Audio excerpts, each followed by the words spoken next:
Tenim la segona de les xerrades ciutadanes d'aquest cicle que hem programat a 4 xerrades i avui tenim dos temes també molt interessants i molt importants pel futur de Gavà, com és la sanitat, que és un tema que exposarà Martín Barra, i un altre tema important com és economia, que serà José María Cano, qui farà l'exposició. Els dos són diputats al Parlament, estan a les corresponents comissions, i tot i que pot semblar que són dos temes que no tenen res en comú, també considerem que és molt una part de la salut és el fet d'estar un, a gust en si mateix, tindre una feina, poder portar a casa uns aliments, un fruit del seu treball, perquè això anímicament també és molt i molt important, no és només la salut física.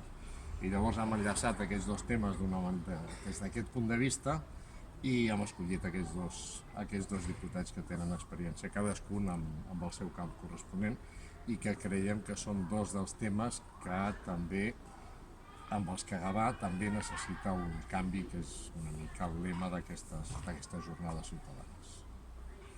Señor Barra, cuéntenos en qué punto, o desde el punto de vista de Ciudadanos, ¿qué defienden en referencia a sanidad? Nosotros defendemos, entre otras cosas, revertir los recortes.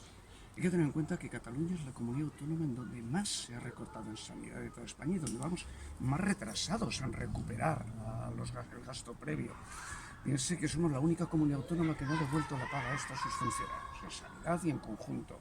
Y que, bueno, sean unos datos que luego ofreceré, pero entre el año 2017 y 2009 hay 6.000 millones menos de gasto en sanidad en el conjunto de las comunidades autónomas, 3.300 en Cataluña. Más de la mitad del recorte lo estamos sufriendo aquí. Es una cuestión importantísima revertir esos recortes, porque además, como bien decía Miguel Ángel, es una realidad que durante los años de crisis aumentó mucho la patología, no solamente en cuestiones de salud mental o social, etcétera, sino también en general. Hubo un tremendo repunte de patología. Desde luego los dos temas están claramente relacionados en esta cuestión y es fundamental revertir esos recortes ya de una vez, porque los gobiernos independentistas no están preocupados por la sanidad. Están preocupados por otras cuestiones, pero su prioridad no es la sanidad. En el conjunto de España ahora mismo se está gastando un 9% menos en sanidad que en 2009. En Cataluña un 26% menos que en 2009.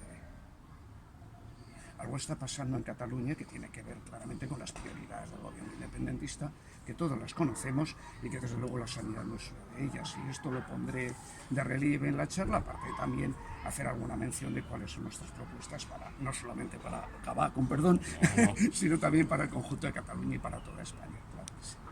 Muy bien. ¿Y en materia económica, señor Cano? Bé, molt bé. En primer lloc, dir que estic encantat d'estar aquí amb el grup municipal de Gavà, un dia com avui parlarem de sanitat, però també parlarem d'economia. En definitiva, l'economia és la que permet finançar l'estat del benestar, que és la sanitat, l'educació, les pensions, i parlarem d'economia tant a nivell de tota Espanya, com tenim la situació, a nivell de conjuntura, a nivell també del Parlament i del bloqueig que estem vivint al Parlament de Catalunya amb aquesta inacció i els perjudicis que està causant i ha causat el procés. Per exemple, tenim 5.000 empreses que han marxat, la caiguda de la inversió estrangera també és molt forta, tot això està repercutint a l'economia catalana i està canviant la tendència. En el moment que hi ha una desacceleració econòmica, Catalunya està patint pitjor els resultats que la resta d'Espanya, això és important.